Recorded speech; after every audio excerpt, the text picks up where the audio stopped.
We will also have Hadley, Heath, Manning back on stage to moderate this panel. So give a warm welcome to Robert, Aurelia, and Alice. Winter getting colder, summer getting warmer, tidal wave come across the Mexican border. Wide back gallon is cheaper by the barrel, just don't get busted singing Christmas carols. That's us, that's right, gotta love this American ride. Both ends of the ozone burning. It's me again, long time no see. Oh, it's my privilege to moderate this panel and talk about energy policy. As many of you may know, I live in Denver. I'm an Xcel energy customer, and I'm doing, I'm enlarging my carbon footprint, I guess, by having another baby. So let's talk about decarbonization, and let's talk about affordability and reliability. I've asked each of our panelists to be prepared to give a little opening statement, to share a little bit about their perspective and what they're going to bring to this conversation. So, Aurelia, do you mind if I start with you? You're immediately to my right. Go ahead. That sounds awesome. Okay. Good morning. I just want to say thank you to Steamboat for continuing to have this conversation on energy production, energy usage, and climate change as well. This is something where, on this particular panel, we're now pulling in what are the personal perspectives, because we're asking the question about affordability and reliability. So I'm an independent board director of Ramaco Resources. Ramaco Resources is a metallurgical coal company. So met coal, which I'll say for short, is different than what you'll find for thermal coal. Met coal makes steel. So you're thinking about manufacturing for infrastructure, buildings, bridges, roads. You're thinking about the steel that you're going to have in your wind turbines. You're thinking about the polysilicon that you have in your solar panels. And 70% of the world's steel comes from met coal. And when you have thermal coal, so for Ramaco Resources, we actually have our met mines are in West Virginia, Virginia, and Pennsylvania. We also have a thermal coal mine, which we have rare earth elements, and we don't burn any of the thermal coal there. What we're doing is we're taking coal to make carbon-based products. And so when you look at thermal coal, you look at met coal, this is a larger discussion than just electricity. So my background is that I'm a biologist, and I'm also a lawyer. And I say that I work in the industries that go towards Americans' independence, as well as our self-sufficiency. So that's fossil fuels, agriculture, and also our Second Amendment rights. And so on my perspective on today's panel is really going to be about the genesis of electricity. It's about the coal. And so the coal is the backstop when the wind decides that it doesn't want to blow, when the sun decides it's not going to shine, but we still need to make sure that we heat our homes in the wintertime and we stay cool in the summer. So I'm glad that we're having this panel and glad to be here with these other great guests. Great. Robert.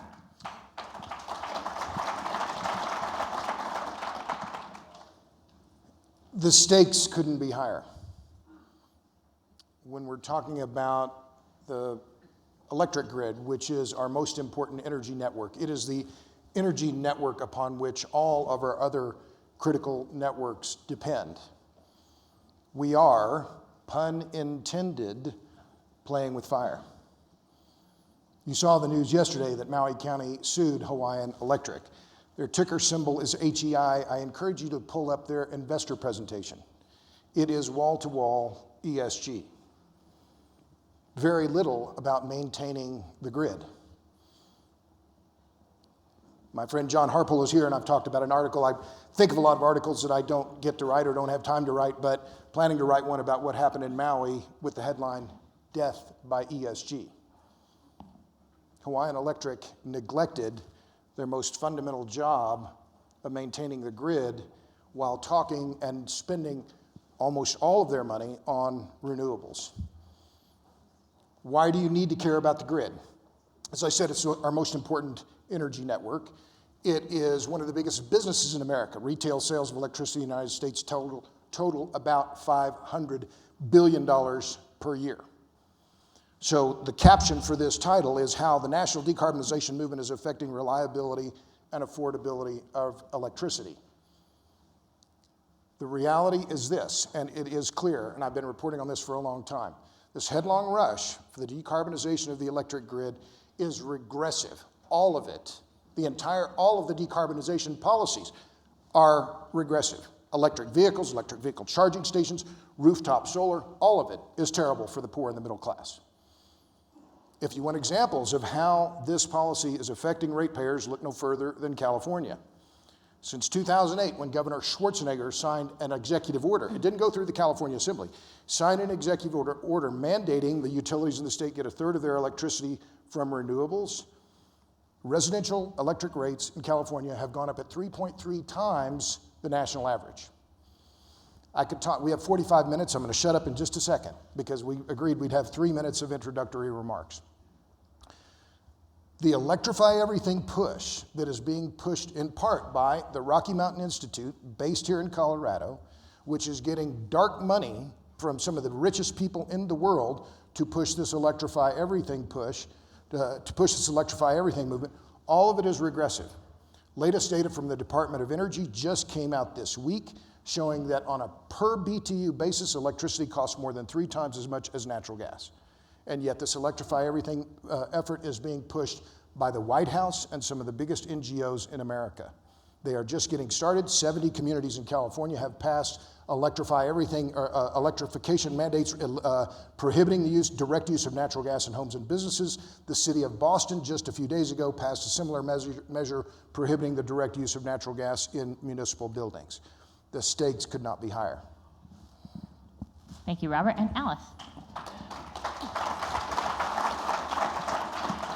Good morning, everyone. It's great to be here. I can already tell that this is going to be a rip-roaring conversation about how we're going to engage. So my name is Alice Jackson. As it was said, I am the Chief Planning Officer for Xcel Energy. For those of you less familiar with Xcel Energy, we're an investor-owned utility that operates in 8 states, generally in the central U.S. So think of us from the Upper Peninsula of Michigan through Wisconsin, over to Minnesota, North and South Dakota, Colorado, the Panhandle of Texas, and eastern and southeastern New Mexico.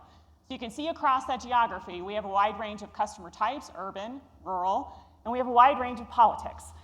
There are some things absolutely, Robert, that you said about the different incentives that others are bringing forward and advocating for changes in the grid are incredibly impactful in various of those jurisdictions, Colorado being one of them particularly. Colorado is the forefront of where the fight is happening, and the conversations are ongoing around what needs to happen with environmental shifts in the electric sector.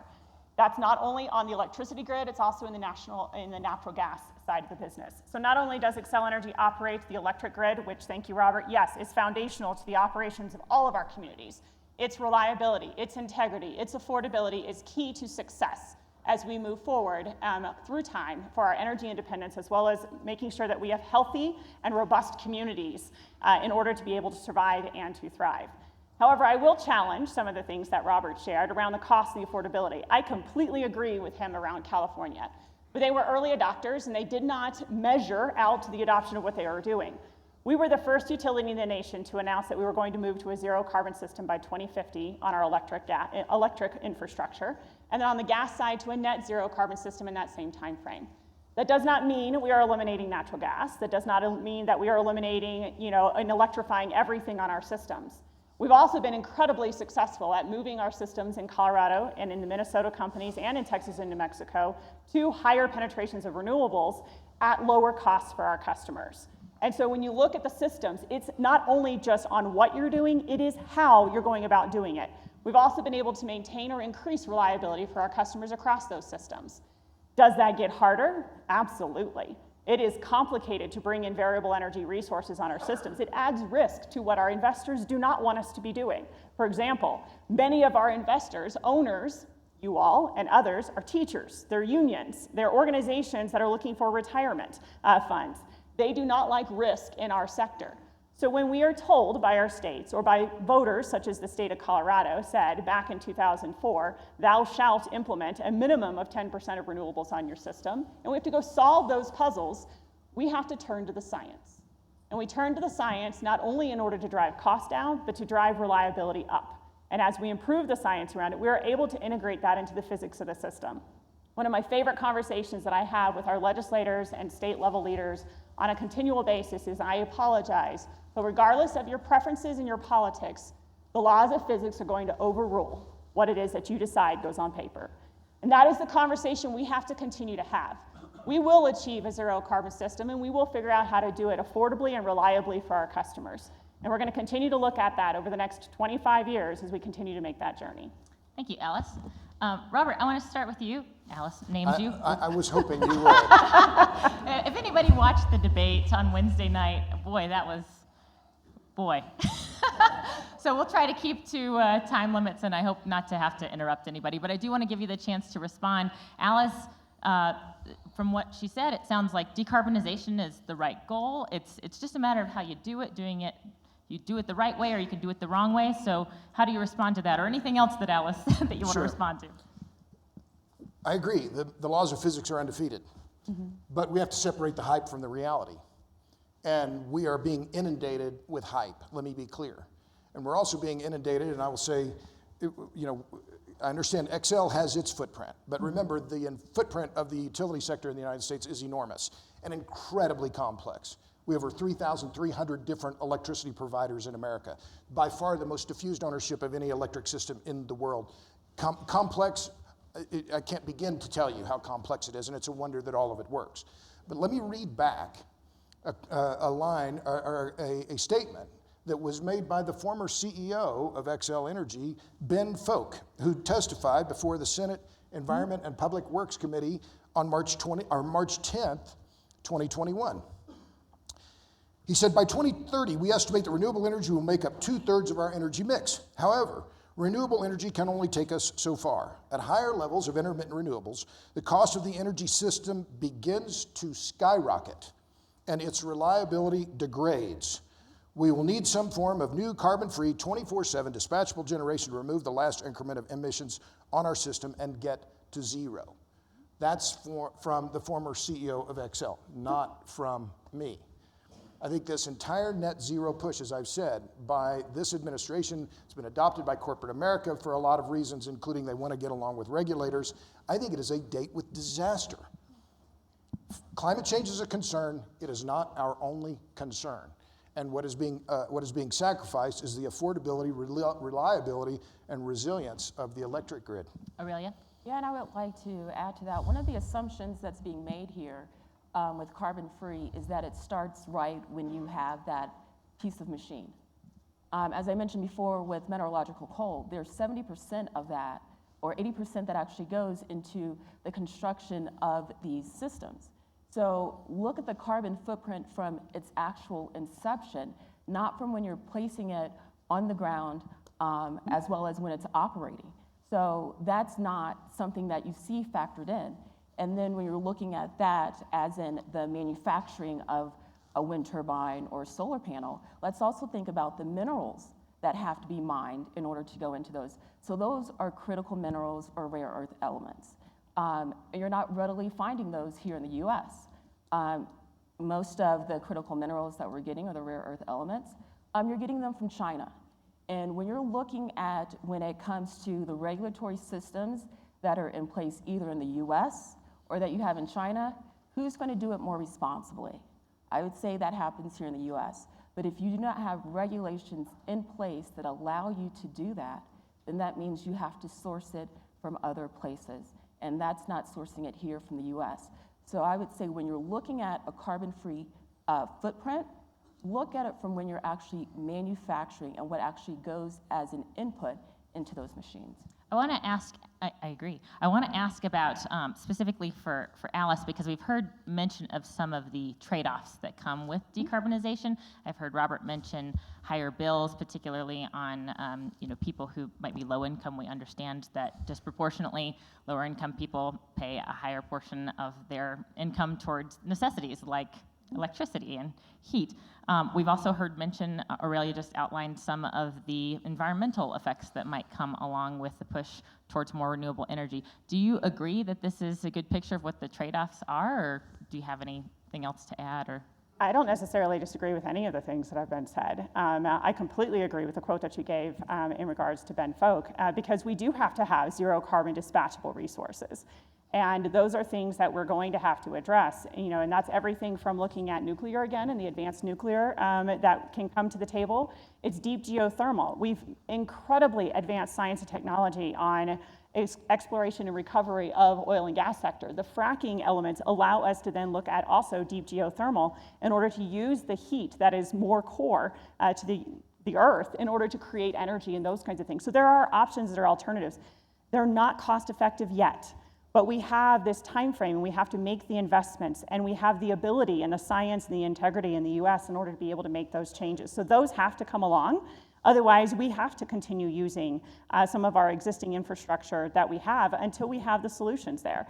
And it's doing those cost effectively. Completely agree with you. You've got to look at life cycle, right? Bloomberg does a great job of looking at what is the total life cycle impact on an environmental front for solar panels, for wind turbines, for the different technologies that are out there. The beauty of it is as we continue to produce more energy from a zero carbon basis, whether that is nuclear, wind, solar, or those others that we have, you continue to drive down that life cycle impact of the production of steel or the production of the wind turbine. Those kinds of things. So all of those things need to continue to happen.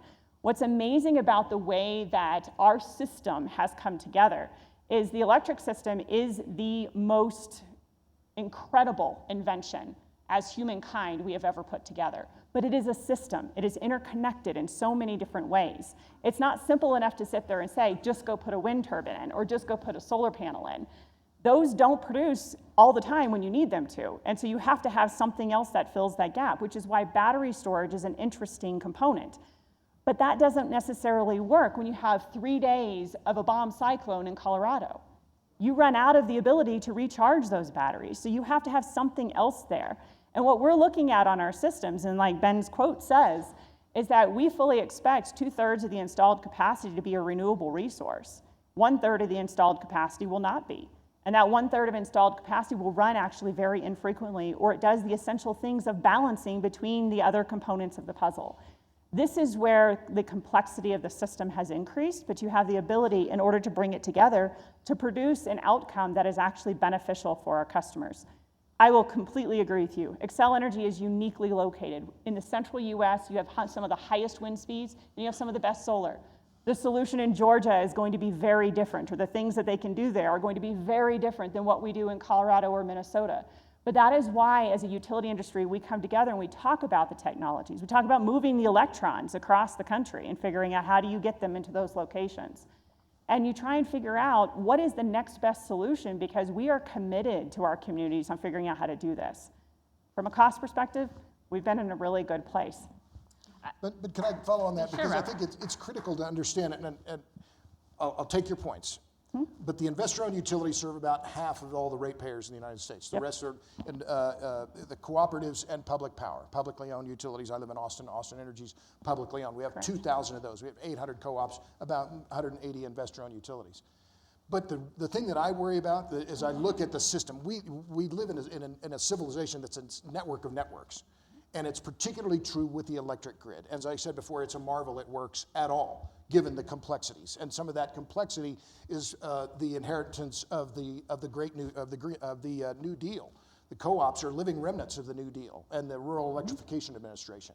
But on Monday, the North American Electric Reliability Corporation, which is tasked with looking at the reliability of all the bulk power systems in North America, issued a report. What did they say was the #1 risk? Energy policy. Here is NERC. They're looking at all this, and they're looking at the complexification of the system, and they're saying, this is our #1 concern. And what's my read back to you on that? I'm not a Republican, I'm not a Democrat, I'm disgusted. But the Biden administration is the most anti-hydrocarbon administration in American history, and there is no second place. And the amount of regulation that they are promulgating with the EPA is not just dangerous, it's potentially ruinous, including the latest greenhouse gas rule under Section 111, which was met with widespread opposition by all of the regional transmission operators in the United States. So again, the stakes could not be higher, and this administration, I would argue, their policies are deeply dangerous, and I take no joy in saying that, and I don't say it as a partisan. Well, Robert kind of jumped ahead of me because I was going to ask next about public policy and which public policies need to change to get us on the right track. I'd also like to hear from Alice and Aurelia. Maybe we'll start with you since you're also in the industry. Do you agree with Robert's assessment of the Biden administration? And what other comments would you make in terms of how our direction for public policy is going? Is it the right direction, wrong direction, or what specifically needs to change? Yeah, so I would definitely agree with Robert. So I was in the Trump administration in the Interior Department. And this is something that Steve Moore brought up yesterday. And we were guided by the president in the Interior Department that we were going to be energy dominant, not independent, but dominant. And that was making sure that we had our lease sales, that was making sure that we had our permitting done, and doing it equally across all the industries between oil and gas, coal, wind, solar. We weren't picking different industries. This administration is taking a different approach. They are acting as a person or an entity in the market, such as telling the administrative state, you are going to prioritize the renewable energies. You're not going to choose each of them individually. You're going to select the renewables. They're also going against court order decisions that you were supposed to hold oil lease sales. The court has said you guys are not following the law, and they are disregarding that. So as they're actively playing in the market, it makes it hard for there to be innovation to say, how do we do this better?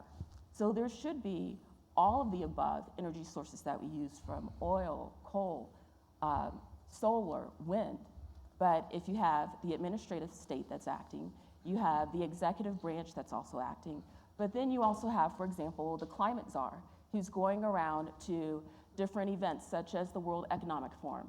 And when you're having those discussions on an international scale, and you're saying, do not invest in coal companies, do not invest in fossil fuels.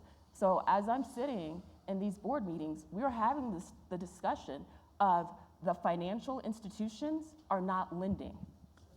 You also have the different schools who have their portfolios where they're being told you cannot invest in fossil fuels. So it's not just saying let's use innovation. There is a concerted effort to push down a reliable, affordable energy source that is available. And we're doing it at the risk of human lives. And we saw that with the freeze in Texas. So why would we continue to do that? And you can also see that there's a shift. For example, Germany, before the 2020 winter came on, they reactivated and delayed 20 coal-fired plants because they knew that their continuing line on renewable energies was not going to work.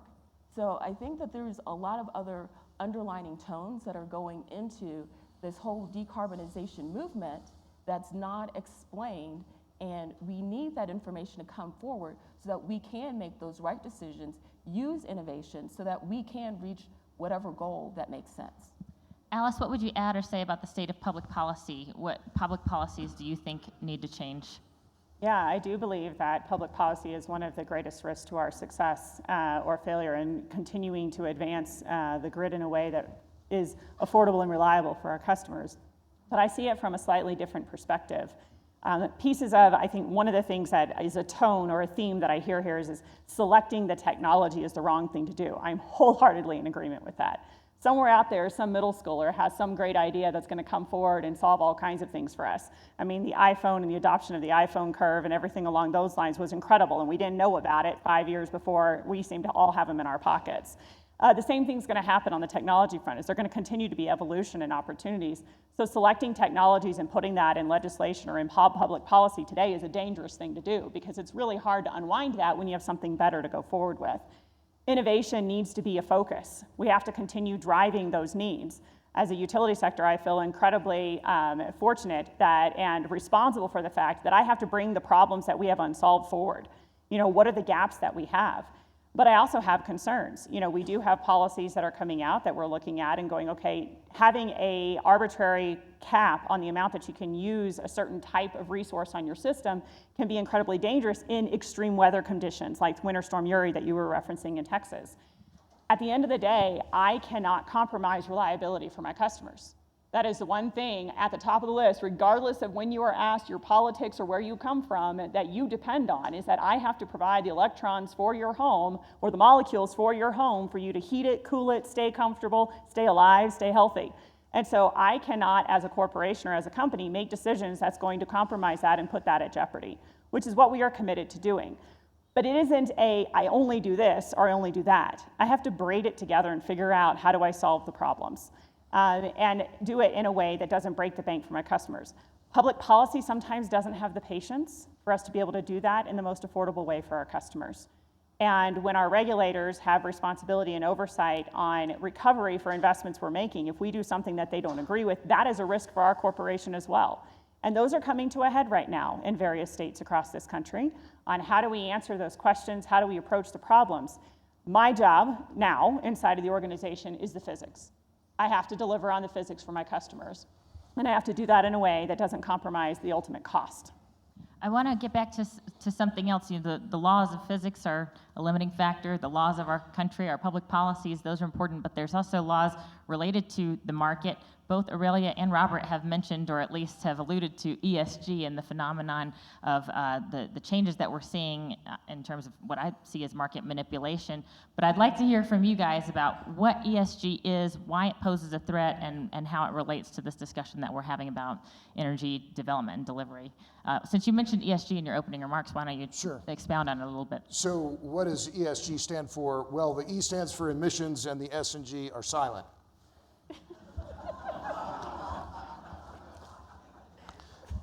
That's the reality. I mean, when you look at what is happening with ESG, it is all around climate change, period. I want to quote Charlie Munger, one of his most famous quotes. Show me the incentive and I'll show you the outcome. Not picking on Xcel. Well, maybe I am picking on Xcel. But name the entity, name the utility, name the electric provider, and they want to provide, they want to get into the marketplace. Are they going to try and get a nuclear plant permitted, or are they going to put new wind and solar in? Given that the Inflation Reduction Act just provided hundreds of billions of dollars in tax incentives for building wind and solar. Why is Xcel planning on closing some of its coal plants? Well, okay, there's political risk in keeping those coal plants open. Some of the coal plants are getting older. Those are all fair statements. But they're going to get big, honking, fat federal subsidies for building solar and wind. Follow the money. This isn't rocket surgery. Aurelia, you kind of mentioned earlier that if you're trying to follow the money's not flowing to certain industries or certain projects because of prohibitions on funding for those things. Is that related to ESG, and how do we combat that? Absolutely. That's the priority, I would say, on a global scale. I would say the exception on the global scale is you have China. Just in, in 2022, they're having over 106 gigawatts of coal-fired power plants coming online. At the same time, they're also investing in gigawatts of renewable energy. So why are they the exception to the rule as we're sitting here subsidizing certain industries, market manipulation basically, when we see that it's not going to be affordable, it's also not going to be reliable. So why take certain industries offline until we get those answers figured out? Let's keep everything available and then continue to move down that approach, because we have our other countries, they're not following those rules, and they're caring about their people. So we need to care about our people and figure out what's going to work. Alice, what's your perspective on ESG? Do you have anything to add? Well, I don't believe the S and the G are silent, at least not in the actions we're taking inside of our company. But I want to say a couple of other things, though, too. I love the fact that you're picking on my company because it gives an opportunity to educate and just to getting discuss. warmed up, Alex. But at the end of the day, you talk about the Inflation Reduction Act coming forward with billions of dollars of subsidies. You do realize that Xcel Energy keeps zero of those dollars. those go back to reducing the cost of electricity for our customers. And so I'm sitting here looking at resource acquisition plans across most of the states that I have. I have over 2,000 megawatts of generation that is retiring in Colorado by 2030. And it's retiring on a natural basis other than 2 units, which were accelerated by 3 or 4 years. And so when I look at that, I have to replace those. Otherwise, there's no energy and capacity in order to provide my customers the electricity that they need in Colorado. So I have options. I go to the table and I look at, can I add coal? Can I add natural gas? Can I add wind? Can I add solar? What's the most cost-effective way for me to do that? And how do I ensure the reliability of the system? Yes, IRA changed the dynamics on which one is going to be more cost-effective, but it changed it in a way that saves my customers money. I can replace the energy and the capacity that are needed in Colorado for my customers, and I can actually do it at a rate that is well below the rate of inflation, and it's going to keep bills for my customers in Colorado, which helps all classes, low, middle, high income, across the board, attracts businesses and those kinds of things, and makes that decision. So yes, the policies change the dynamic, but at the end of the day, Xcel Energy is not choosing wind and solar because they're just wind and solar. It's also because it's cost effective for our customers and results in the best outcome. I hearken back, and I mentioned this in some of the conversation that we had before. As I look back to what Ronald Reagan made a decision back in 1987, that was really difficult. It was against his party, and that was around the ozone. And he made a decision at that point in time, as the science was showing that there was a problem. If it was cost effective for them to make a change, if there was no issue with the ozone, it didn't cost anybody money. But if there was a problem with the ozone and there was a cost effective solution, he just solved a major problem for humanity. That is kind of where I sit, is if we can do this in a cost-effective way that provides the same reliability or improve for our customer base, it is something we should be intrinsically doing and looking at. Here's an audience question. We're going to dive into as many audience questions as we can before our time is up. The first one's for you, Alice, so sorry to go right back to you, but this is a question, it's related to what you were just talking about in terms of cost-effective solutions. An audience member asked, decarbonization technology is rapidly advancing and will soon be ready to scale. And I imagine we're talking about things like carbon capture sequestration or other technological advancements. Why not pursue that avenue so that Xcel can continue to use cheap and reliable energy rather than pursuing renewable energy solutions that may not currently exist? So the good news is we are. So we've invested over $100 million into either venture capital or other activities that we pair up with other utilities or other organizations in order to research that very technology. We're providing information and data on a regular basis saying these are the gaps we have. We can do this with wind and solar, battery storage, it's getting more cost effective, but we need these puzzles still solved. And other utilities that are in other states are doing the same thing, and they have some similar problems, they have some that expand beyond that. But we're investing hundreds of millions of dollars into the technology. I personally sit on NEI's NPAC committee in order to look at advanced nuclear and where that's going to go. We have a certain price point it has to get down to that it hasn't gotten to yet. But we're partnering with other agencies and other companies, and quite frankly, private industry as well, on looking at how do we drive the outcomes. One of the things that you said earlier really resonated with me, minerals and materials. This energy transition is coming fast. We have a lot of infrastructure that we've built in the 70s, 60s, 50s, 40s that has to be turned over. And we don't have adequate manufacturing in this country to meet the needs of making those transitions. That's another area that has a risk to being successful that we have to pay more attention to. We actually have a couple audience questions about nuclear, but I want to hear what both of you think about technological advancements in terms of their ability to help solve this problem. Go ahead, Robert. Well, I mean, there's part of me that wants to reply, well, there's nothing new under the sun. I mean, the wind technology's been known for centuries, right? It goes back to 900 AD. We've known the photovoltaic effect for many decades. What I worry about, and again, this idea of the system of systems, that's what, and one of the points that was made in the NERC report on Monday that I think is essential to understand because it goes directly to the caption of this panel about affordability and reliability, is this intersection or interdependence of the electric grid and the natural gas grid.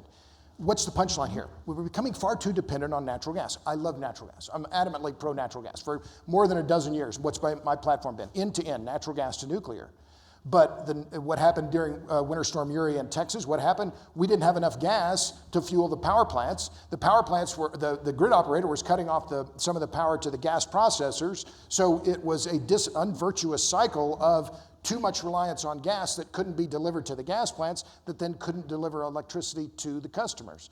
And this is something that NERC has been pointing out for years. We're making our system more fragile. We're complexifying the entire thing and becoming far too dependent on one fuel. We should not be closing any coal plants in America, period, until we have new nuclear.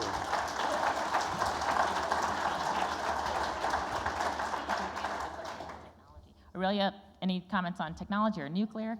Yeah, so I want to talk a little bit about West Virginia, because that's where one of our minds are, and I know that we're all here in Colorado. But it was astounding the facts that you have when you compare the footprint of what it takes in order to power things. So for example, and I'm going to read these facts off because I don't want to get them wrong. So in West Virginia, we have 9 coal fire plants, and they generate about 12,600 megawatts total capacity, and that covers 7,000 acres. So when you compare that to solar, you have what you call is a D-rate capacity.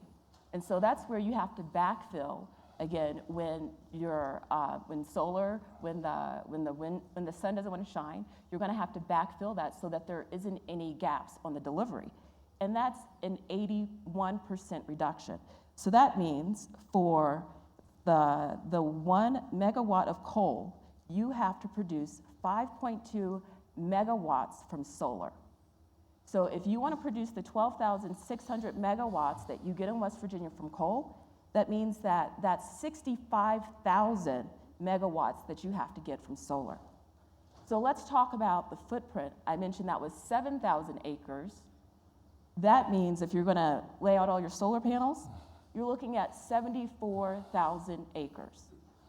So talk about what is your footprint in order to deliver that.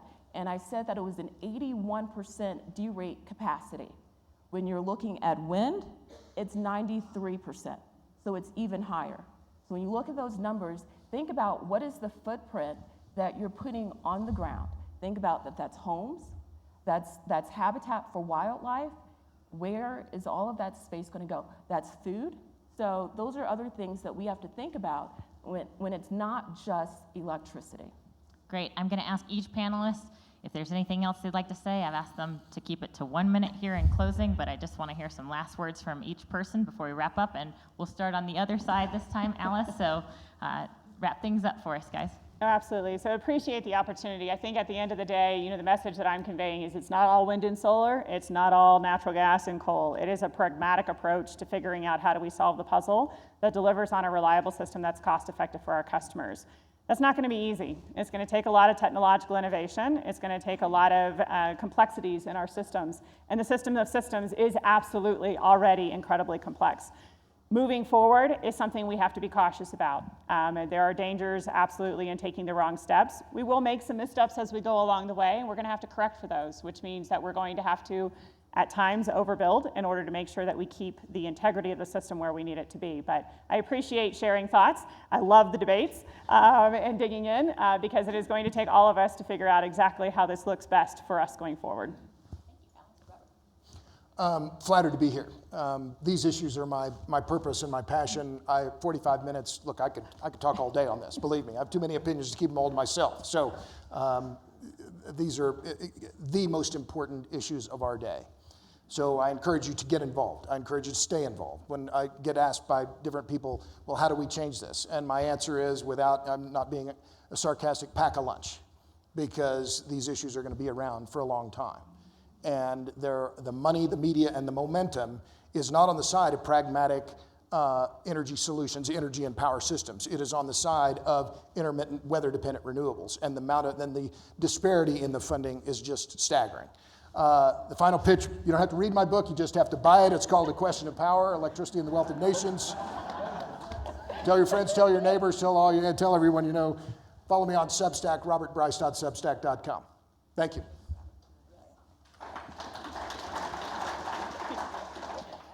These are definitely very important conversations that are going to continue. We don't have all the answers. That's why we're having these discussions. The important part is American innovation.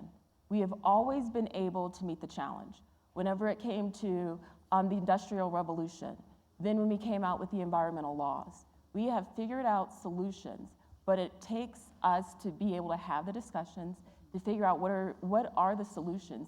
I think we also need to figure out also when it comes to market players, making sure that we're leaving it open for the people that actually need to be in the market, and not sliding it one way or the other. And that until we can get it figured out, we need to make sure that we have all the above sources for energy, because at the end of the day, I've traveled internationally, and I can say it's nice to be able to come home and flip on a light switch, and you know that it's going to work, and be able to take a hot shower. So I kind of want to keep those. Thank you, guys. Please join me in thanking this great panel.